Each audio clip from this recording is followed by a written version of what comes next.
Welcome to Living in Chicago, the show where I interview real Chicagoans about the neighborhoods that they live, work, and play in.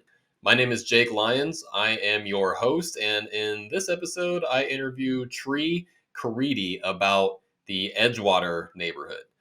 Tree has lived in this neighborhood for quite some time and has a lot to say about it. So usually I like to do a couple little, quick fun fact kind of factoids about the neighborhood that I'm talking about at the front of these, if there is, anything. But I think she pretty much handles it.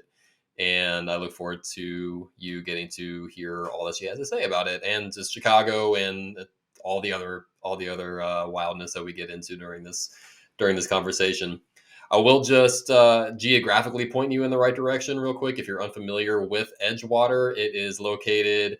It's pretty much almost the most north neighborhood in Chicago. Just the only one north of it is Rogers Park before you start getting into Evanston and the rest of the suburbs up from there. And it's also it's east as well. So as the name implies, Edgewater. It's on the edge of the water. It's the lake is right there. So you get to see Foster Beach, Hollywood Beach, things like that. So you get to enjoy, depending on where you are, you might have a view of the lake, or at the very least, you're not very far from it if you want to get down there. As far as what is it actually like to live in this neighborhood, well, I won't deprive you any longer. Let's go ahead and just get right into our conversation with Tree. All right. After some ordeals, some technological mishaps of figuring things out, how to get on this call, we figured it out. We problem solved. We brainstormed. We got here. Welcome, Tree Caridi, my good friend, who is well, you know what? I'll just let you introduce yourself. I think you can probably do it a better job than anyone else. Hi, Jake. Thanks so much for having me. Yeah, technology was against us, but we made it through. I am a entrepreneur, a famous to the stars. Just kidding. I work with basically making the impossible possible for the high net wealth income, but my passion is really living where I do in Edgewater. I've been here for 20 years, and I kind of consider myself an aficionado of the neighborhood. Like, I'm one of the few people that can walk up and down my block and tell you, like, oh, Sally lives down here and Jane lives over there. And I don't know, I'd say that I'm more of a neighborhood soccer mom without playing soccer and without being a mom. I guess before we start getting into that, let's even go back a little further. So you're originally from Florida, right? Is that right? Yes, yes. I was Okay. born in Indiana, so a little bit of a Hoosier like you, but raised in Okay. Florida, and then moved to Chicago in '98, the year of the second famous blizzard came right like 6 months after I was here. I'm like, oh, so this is why you moved to Chicago from Florida, so you can get stuck in a blizzard and get snowed in. Yeah, that was great. I learned a lot about my neighborhood though.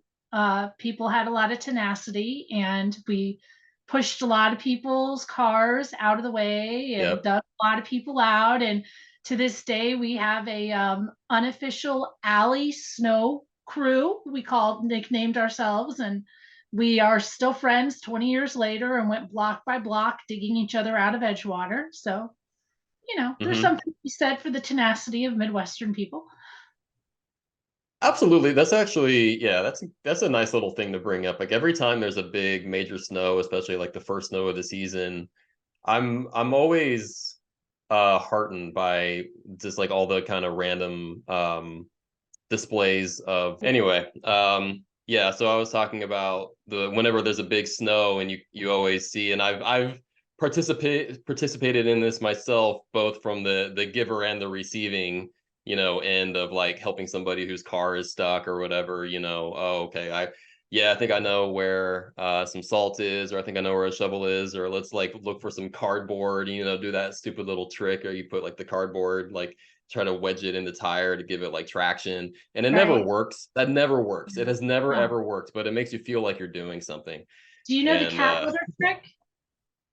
cat litter trick, sure, if there's cat litter around, that's a good one.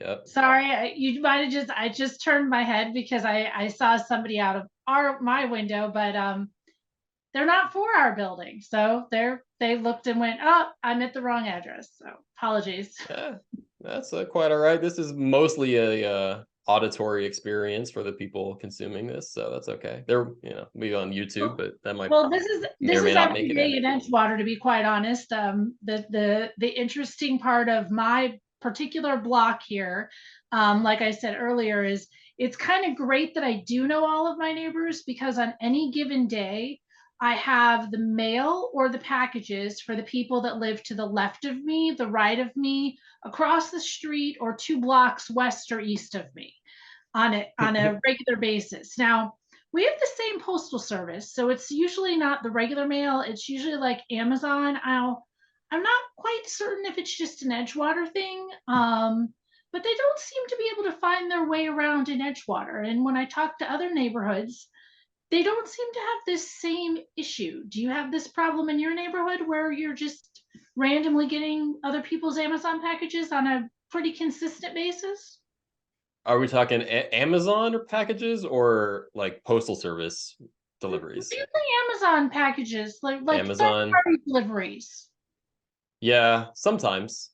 Definitely sometimes. Yeah, we'll get like a package in our little lobby area. Not lobby, what would you call that? Like the The what's vestibule or the vestibule thing? Yeah, little package room.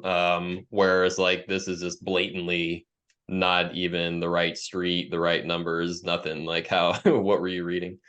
right? But that's fairly few and far between, but it does happen, definitely. Just saying. You mentioned that the neighborhood is obviously in the 20 plus years that you've been there, is you've seen a lot of changes. Would you say, I mean, obviously there's like a pie chart, some of it's good, I'm sure some of it's bad. What would you just speak to on that? Like, has it maintained, has it grown in character even? I mean, it sounds like when you first moved in there, it wasn't much of a happening place. Maybe have the changes been helpful in that regard, or has it taken away from some of like the charms that it had when you first moved in, or however you want Most to go with that? most of the changes have been really good, actually. The only thing that I would say sometimes is a little bit challenging is, now that we have gentrified and we have a lot of the things that everybody wants, uh, we have a handful of these boutique apartment buildings that have come in, where very small living spaces with lots of amenities, and they're like, $2,000 for a hole in the wall, but the property itself will have like outdoor barbecue and a theater room and like an office space. And there's nothing wrong with that per se, but it's a different type of people. The amount of people that move in, you wind up with a larger population in a smaller space footprint, and they're not as community oriented. They're more about like getting the most bang for their buck. And so the aspect of like knowing your neighbor has changed a little bit. Not so much on my particular street itself, because we actually have progressive dinners where like every couple of months we divide up, in there's like one house does dessert, one house does, well, it's like you start off your hors d'oeuvres, and then you have main course, and then desserts are somewhere else at the end. So it's like you travel to different people's homes, and we have a huge block party. But then in if you go like 2 blocks north of me, you would think that you're in another country, and nobody knows who their neighbor is. And it's very Hmm. much like Loyola students, um and there's nothing wrong with that per se, but I like the idea of like, if somebody has my package, I can knock on their door. Or if a prime example, a few years ago, I was walking my dog, and there was invisible ice on the sidewalk, and I had boots on, but it just didn't matter. My dog pulled me because it saw a bunny, and I went face down, like the Hmm. whole right side of my face skid on the sidewalk. I was Hmm. like screaming for help, because my dog got off the leash and I was afraid she was going to run out in the road. Not one, not two, but three different people stopped. A car came screeching to a halt because it was a neighbor that knew me, jumped out of the car and grabbed my dog. Then Hmm. another neighbor came running from like behind me, that like knew who I was and was like helped me up. And then another neighbor saw me fall from inside their first floor apartment and ran out of their apartment. So, you don't find that a lot of places. And so, even though we've wound up with all these really wonderful things around us, our particular street has generations of families still living in the home. Like the landlord that owns my building, her son, his wife, and three grandchildren live in her previous home on this same street that he grew up in when he was a kid and went to school here. And Hmm. I can tell you stories like that all up and down Hood in the 12, 13, 14, and 1500 block of like, well, this was built for this generation of the family, and now that generation lives here. And so what's happened is, a lot of the families have been able to stay and keep their homes and really benefit from doing so. But then for the people like me who have rented for years and the rent has been really reasonable, now that the neighborhood has built up, my really reasonable rent went up $350. And I'm used to my rent going up like $35. I know that's crazy for everybody who's out there is probably like $35, but keep in mind, people, I have been here for 23 years. Yes, 23 years in Hmm. the same apartment. I pay my rent on time. I know where the dead bodies are buried. I kid you not. I found an urn in the basement. We don't know who it Hmm. belongs to, so we just have to keep it because what are you going to do with it? Um, so because of all the things I do in the building, for years the landlord had only ever raised my rent $35 a month. But now my rent had to go up along with everything else. And that's what's sort of happening in the neighborhood is people that used to be able to have an affordable rent in Edgewater now are getting forced out or being forced to have a roommate if they don't want to have a roommate, or having to Hmm. move a little bit further north to Rogers Park. And it's not that there's anything wrong with Rogers Park depending on where you are, but if you want to be in Edgewater because you want to be near Andersonville and you've Hmm. lived in a certain community for all these years, you don't really want to be pushed out of it. I feel like Yeah. it's similar to how the people in Pilsen feel that, we're living in an $800 a month apartment and the developer came in and bought their building and now they're expected to all of a sudden pay double or leave. Yep. They're they didn't start making double the money. So, the value of having a good tenant seems to not matter. And that I think is sad. And I think that that's what's going to really change the community is that if you have too many years of just a lot of turnover of tenants, just so you can have the money valued over the person, I think is Yeah. what's going to hurt our community. It hasn't gotten that way so much on my particular street, but definitely the block behind me. I don't know anybody on Granville anymore, and I used to know everybody. And it's just like all the rental properties got bought out by developers that just were looking to be in a gentrified neighborhood that they could charge anywhere from $2,000 to $2,500 for an apartment that used to be $1,300 to $1,800. So Hmm. that's the truth. Yeah. Yeah. And I mean, even when it's not like those kind of, developer, flipper kind of people coming in and renovating it and charging us, surcharge for that, it's even just the more kind of insidious like property taxes keep going up, or Yeah, they sell the place to somebody who's not even going to do all that much work, but the place is just worth more now.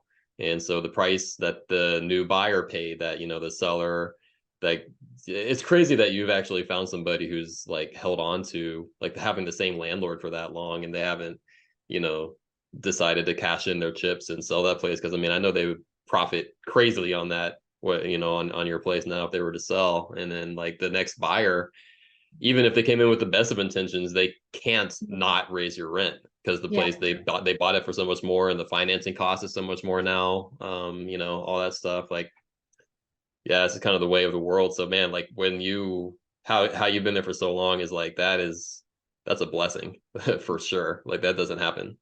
And people It's ask me really all the hard, time, hard to like, pull off. why do you still rent instead of buy? And I'm like, have you seen my apartment? I'm like, I have a 2-bedroom apartment with a full dining room, an office, a built-in pantry, a built-in buffet. I have an entire party room in the basement.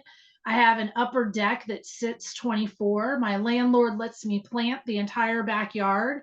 I have a garage and a place for my motorcycle and storage in the basement.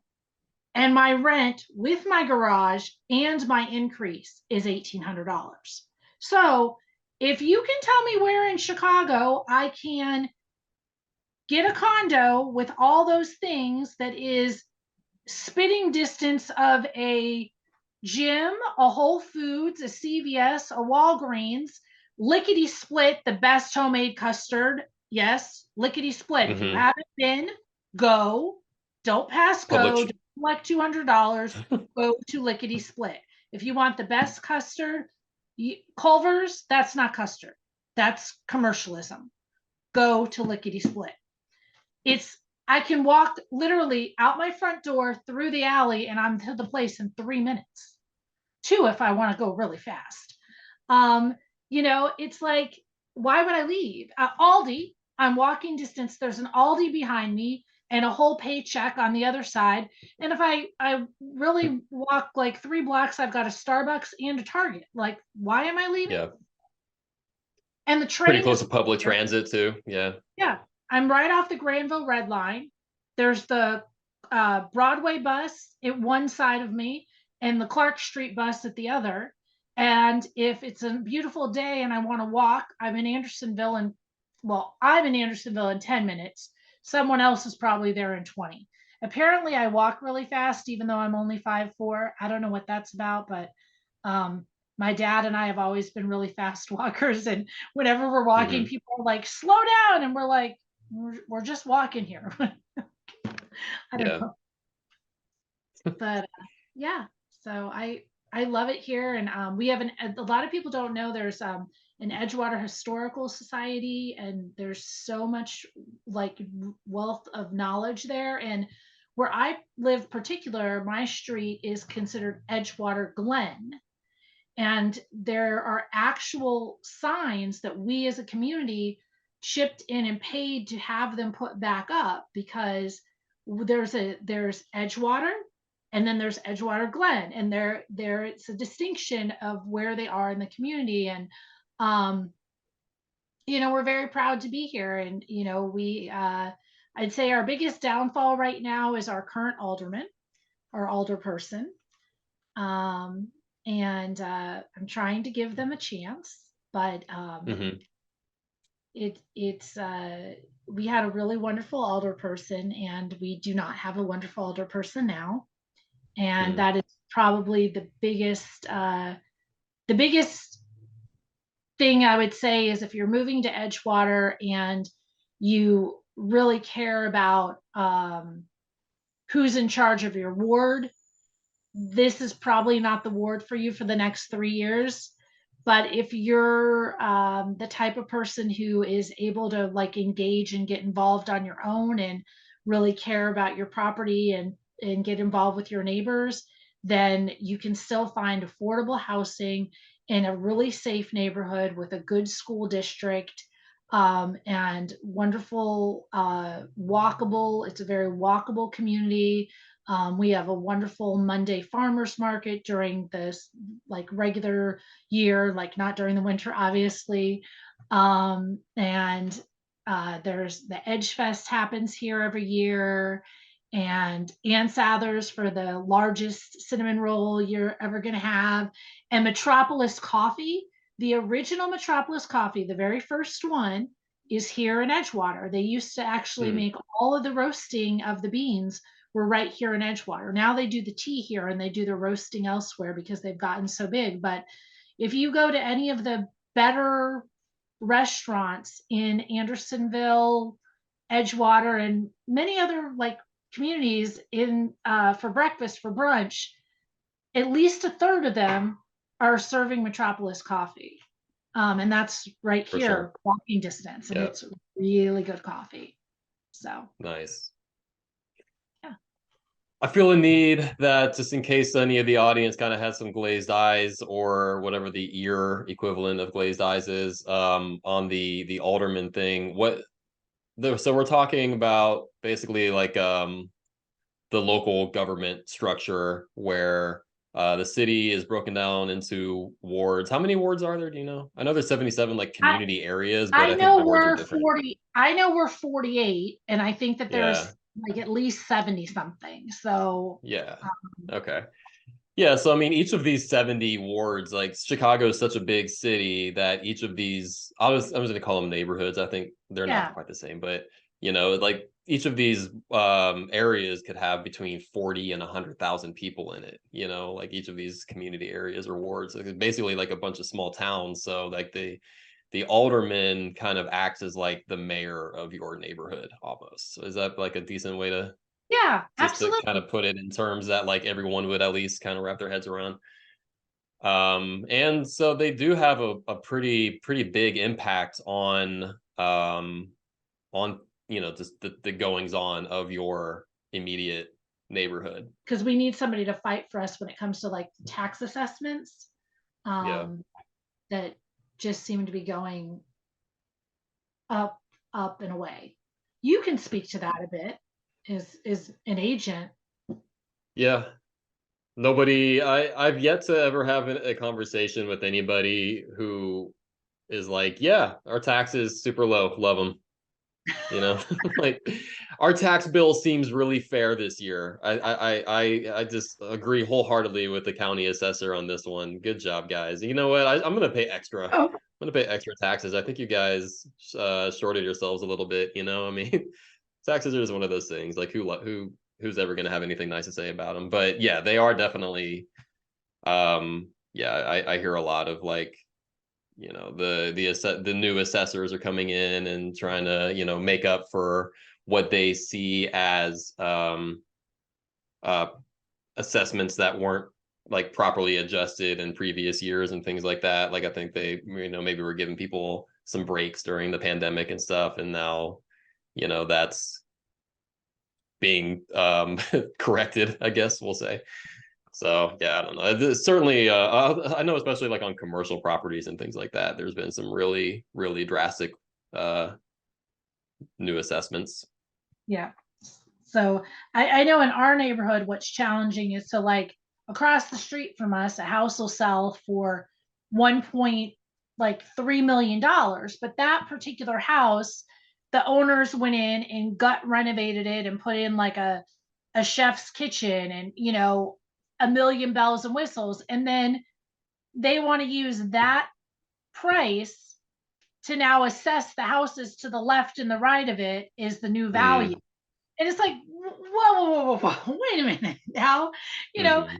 this poor guy who's like owned this house since it's his parents owned it before him, and he is a senior citizen, pushing 90, and his kids are my age, and now they're Yeah. trying to tell him that his property, that although he's maintained it, he hasn't put anything into like upgrading it, and they're trying to tell him that his taxes should be taxed the same as this other house simply because he lives next door to it, because that's how the Yeah, the assessment assessors is done. should definitely be more nuanced than that. I mean, it should work the same as an appraisal where just because something's next door, obviously there are a whole lot more variables than just that. What are the finishes like? What has Yeah, been going on? Which a lot of that stuff the county assessor is not necessarily going to be like privy to. That's why permits and all that kind of stuff are such a big deal. That's why the city really doesn't like you doing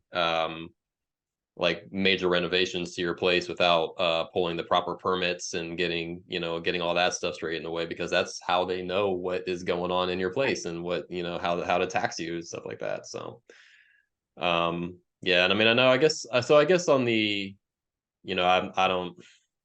I don't know everything about like the inner workings of how things are taxed. Like if you ever try to I feel like you need like a math degree to really figure out like how property taxes work on like a deep level in Chicago. But I mean, I know it has a lot to do with like what the schools and municipalities and things like that in your immediate area are saying that they need. Which I really don't know how like involved the alderman gets in that, or if they would have much that they even could say about that. I really don't know. Don't even get me started on the schools, because that's the other thing that's ridiculous, is that way that we fund our schools, not just in Edgewater, in Chicago in general, because everything is funded based on your taxes, instead of them just taking all of the tax money.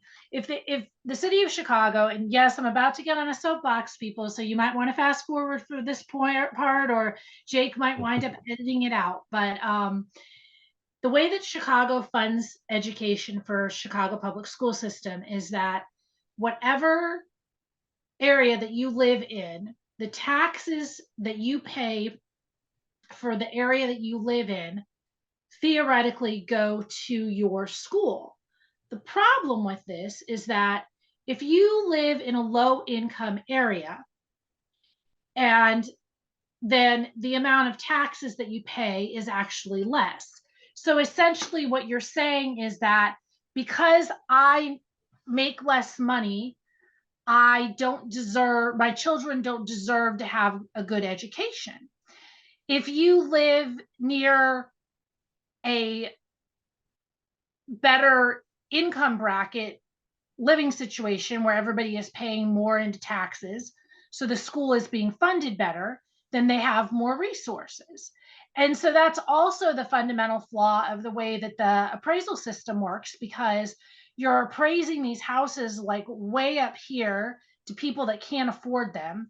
Then they're getting boxed out of the neighborhood that has the decent school in it in the first place, and pushed out to a lower income school. And the reality is if we just were to take all of the taxes that are paid in to the city of Chicago equally and divide them out amongst every school child, they would have resources for everyone. But instead, we're going to have a school that the kids are walking around with brand new MacBooks, and a school that the kids have a one textbook to share between three kids, and they have a classroom set that they have to leave there. Hmm. And Yeah. that's part of why I always get on my soapbox about the appraisal system. Yeah, no, I mean, yeah, I definitely see where you're going with that.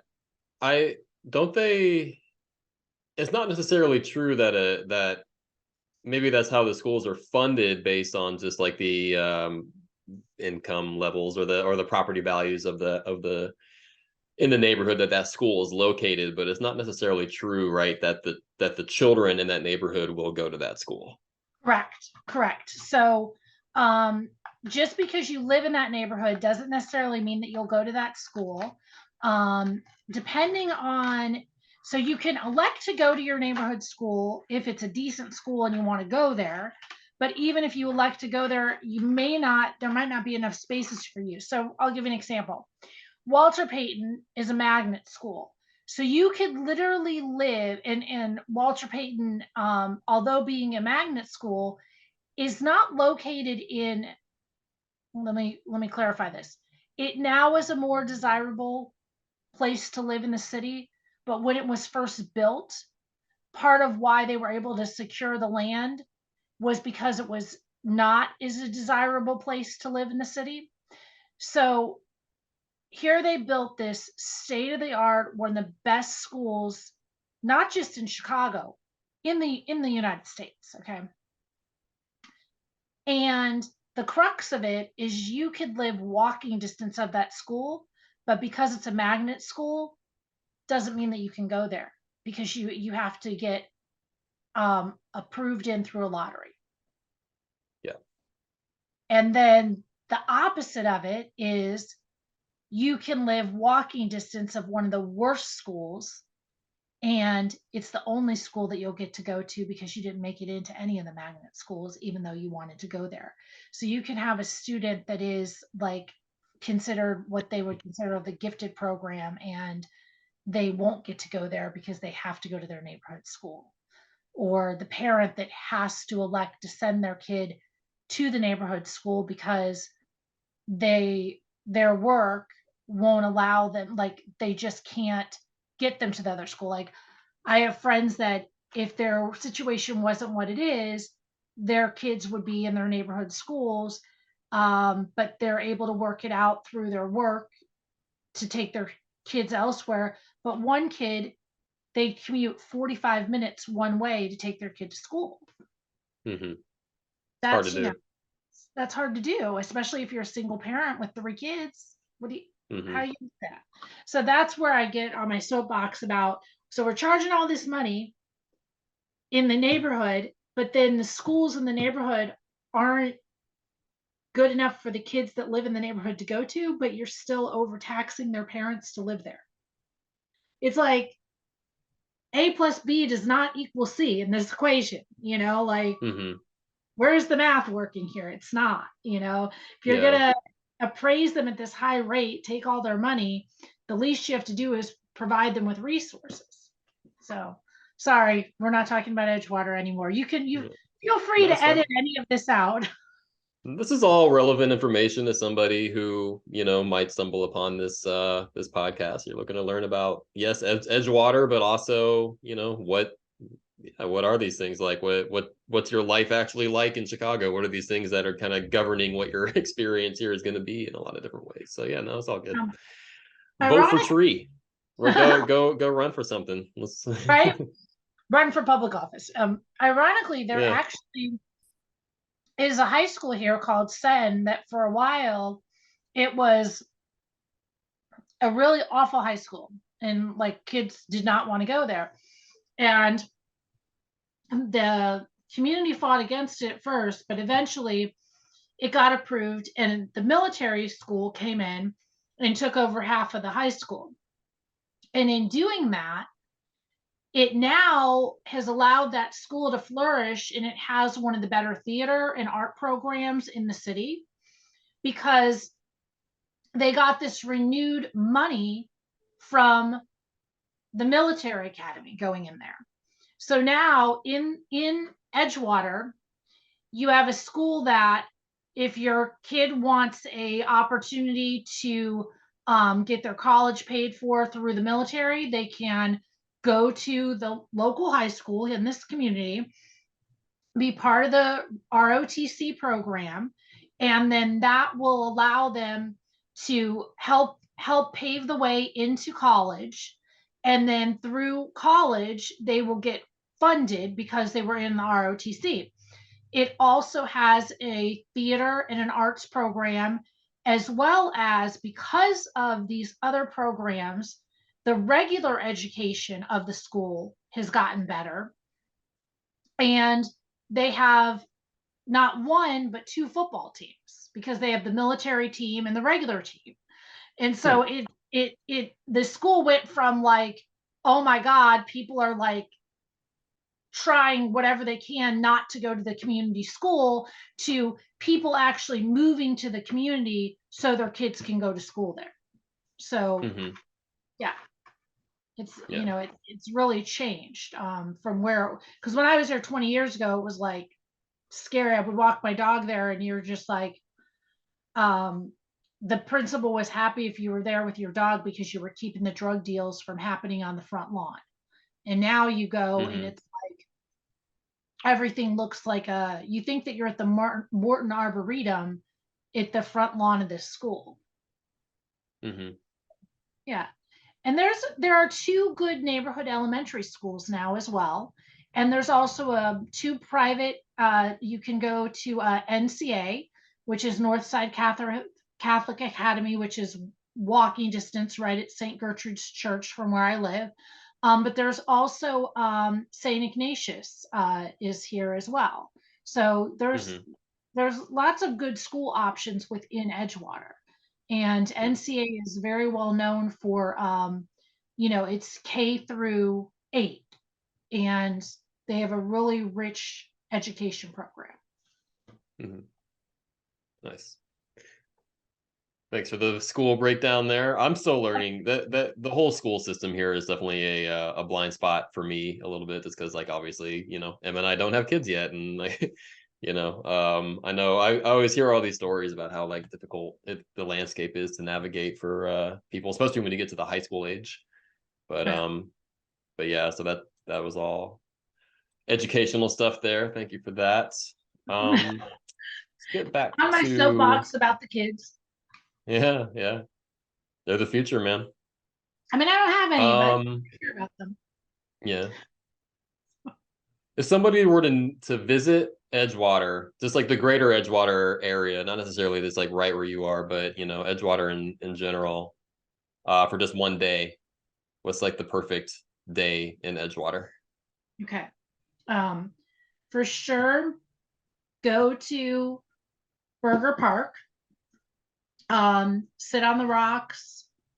If it's spring or summer, there's a wonderful restaurant in the Park District building that like has an outdoor cafe area to sit at. I definitely recommend having lunch there and then walking north.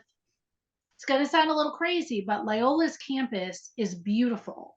And if you walk up north and just like, don't walk, when I tell people walk on Loyola's campus, don't stay on the sidewalk. I mean, like, walk into Loyola's campus and walk through the campus. It's a beautiful, like, walk up to Sheridan Road. And then you can right as you come around the corner to Sheridan Road, you'll know that you've got to where I'm going to tell you, because Sheridan Road will dead end. You think you're going to drive into a building, but instead you go to the right and there's this beautiful area of rocks in the sidewalk that you can sit on.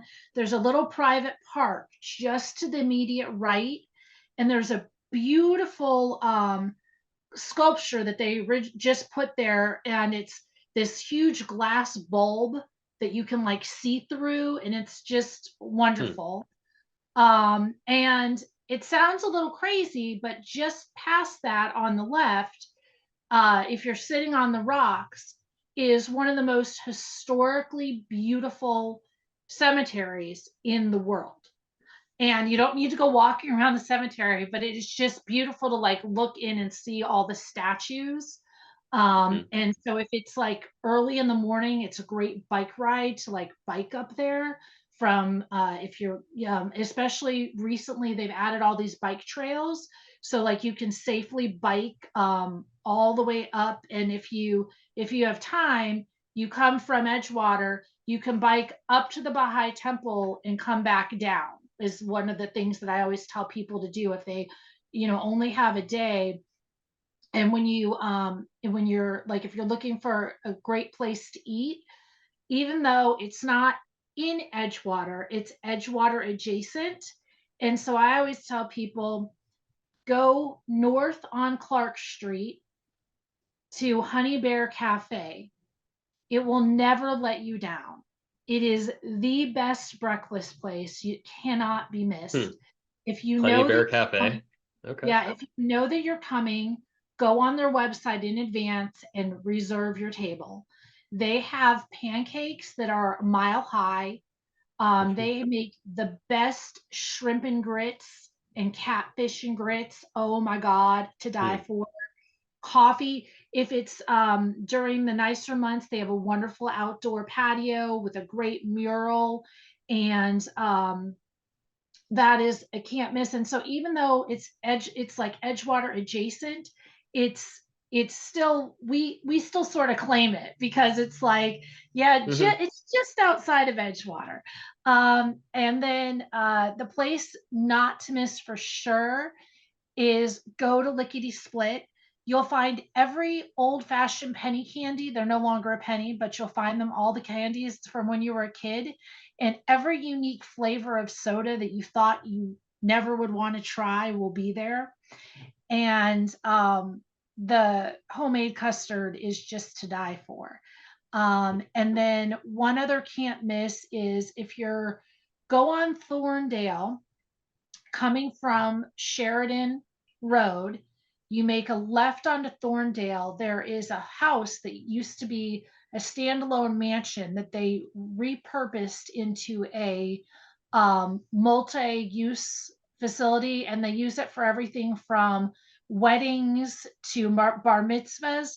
But on Tuesdays during the spring and summer months, they do free music in the backyard, and they also have one of the most beautiful murals, all mosaic, that is every type of nationality is represented within that mural. And it's just beautiful to Hmm. see, especially when the sun glit hits it. And then I saved two of the best for last on purpose: Moody's Bar and Grill.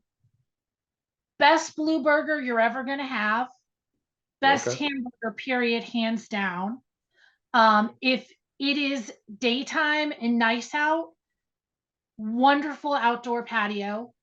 Cheapest pitcher of sangria you're ever going to get. Largest, oversized, sizable salad with fried jumbo shrimp in the summertime. They Hmm. switch their menu over a little bit in the winter, and they have like a steak on the menu. The indoor has a fireplace and a nice cozy atmosphere. It's not fancy. It's not ridiculously expensive either. Um, Keep in mind they have one fryer. So if it's Hmm. busy, you're going to be waiting, but that's okay because it's worth the wait. And but on a beautiful day, just to sit out on that back porch is so wonderful. And then um, Beard in the Belly has partnered up with a pie. It's Beard in the Belly is on one side, and then the same storefront has the most amazing homemade pies, and they have handheld pies, savory ones, but then they also have seasonal, and it's every unique flavor you can think Hmm. of, and they are to die for. And yeah, a slice of pie is $6. It's worth every penny of that Yeah. 6, every single Sure. penny. I believe It's, it. yeah. So those are my Yeah. big ones. Yes, they're mainly food That's the related. that's the going rate for like a quality slice of pie in the city. I mean, and it really is worth it. You go into like these kind of like mom and pop places where it's just like you're never gonna have a slice of pie quite like this. Actually, for my birthday the other day, we went to. Have you ever been to Bang Bang Pie Yes, in Logan yes, Square? love it. Yeah, I yeah. love it. So This went is there, and that's this is exactly what it was, 6 or 7. Yeah, yeah, comparable place to that. yeah, yeah. Nice. It's so good, so good.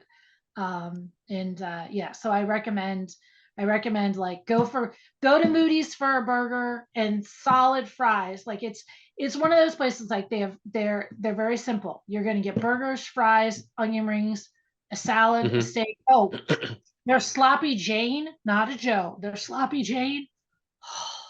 I don't know what they do to that meat, Huh. but it's like crack. And I don't eat bread, as you know. I just get the meat.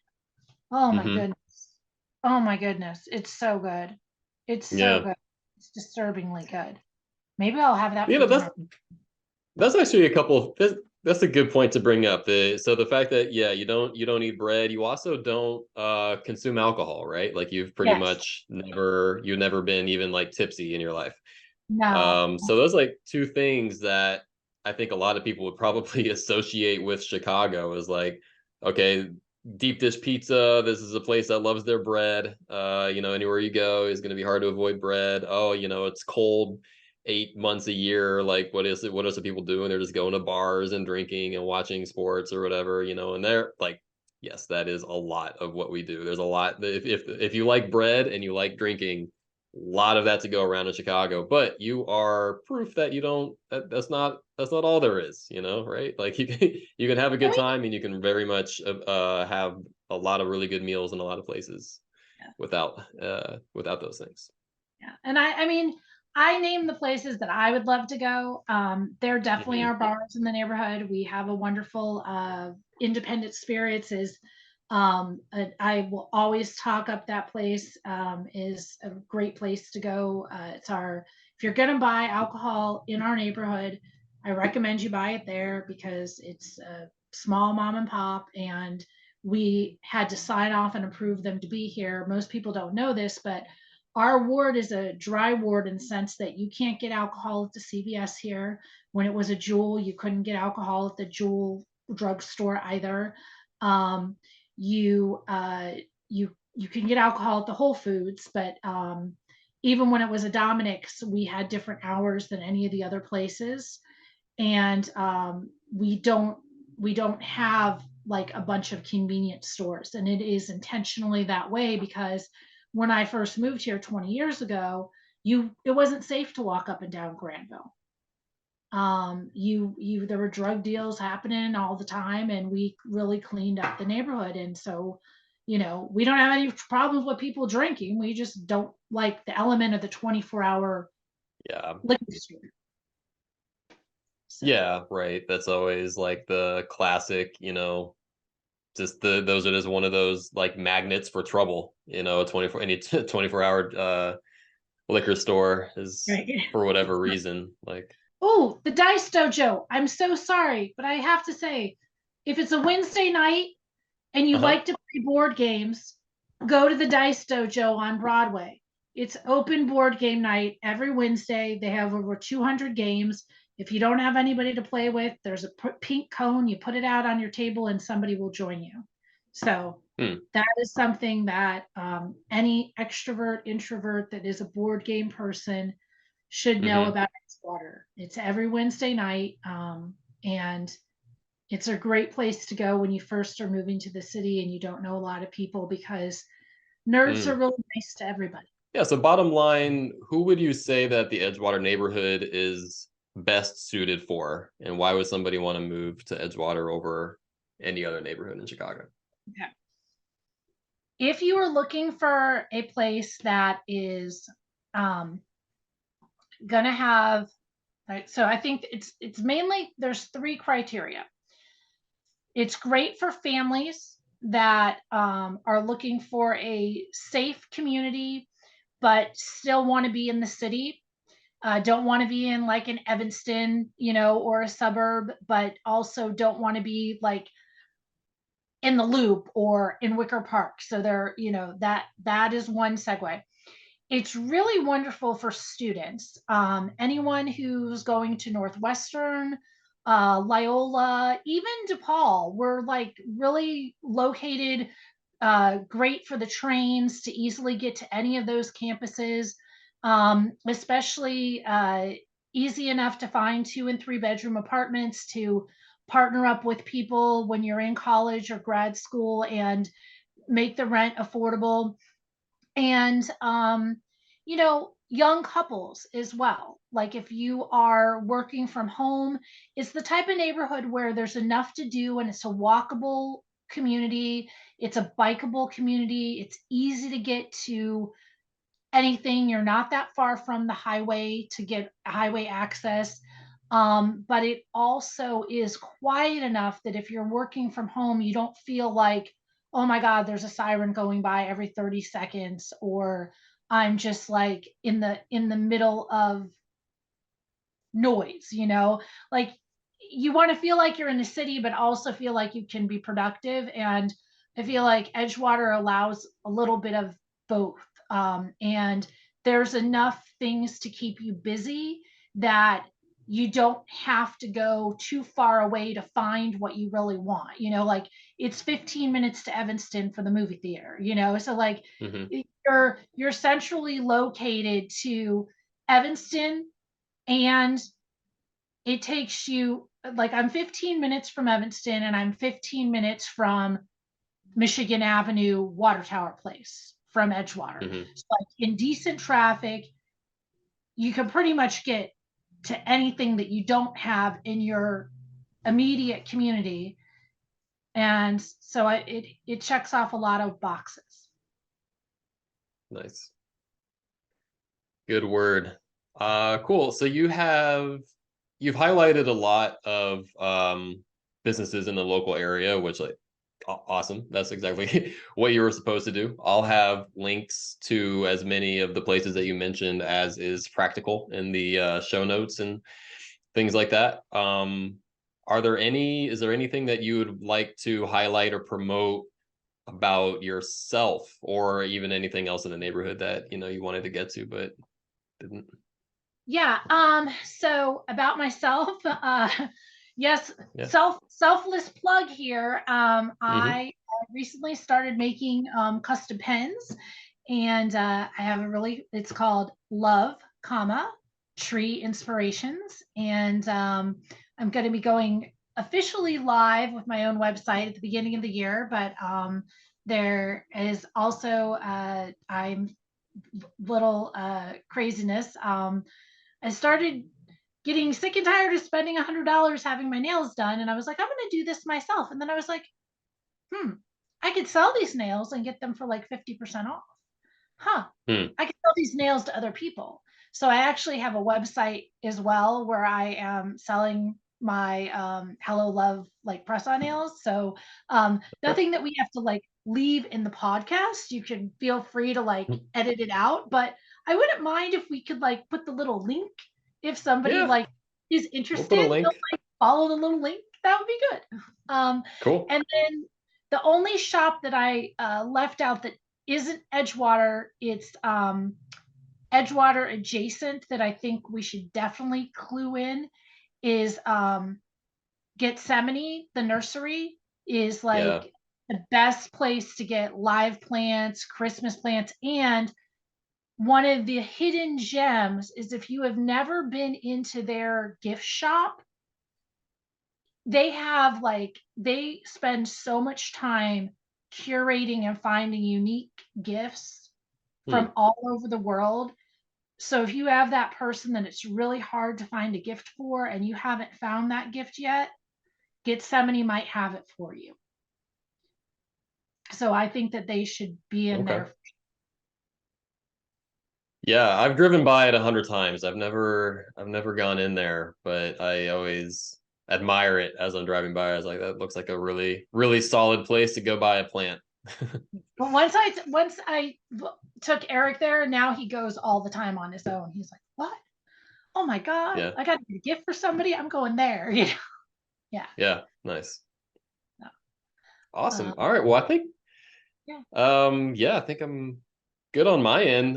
Thank you so much for Thank all your you. time and sharing all your expertise on Edgewater and Chicago and the school system and all the stuff that we were able Sorry. to get into. I had a feeling this would be a fun Politics. meandering in a good way kind of conversation, so it lived You up know. lived up to the hype. Yeah. Put No, two no, it's completely perfect. different generations on a podcast together. What do you expect? I'm gonna like stay on topic. I mean, this is me after It's all.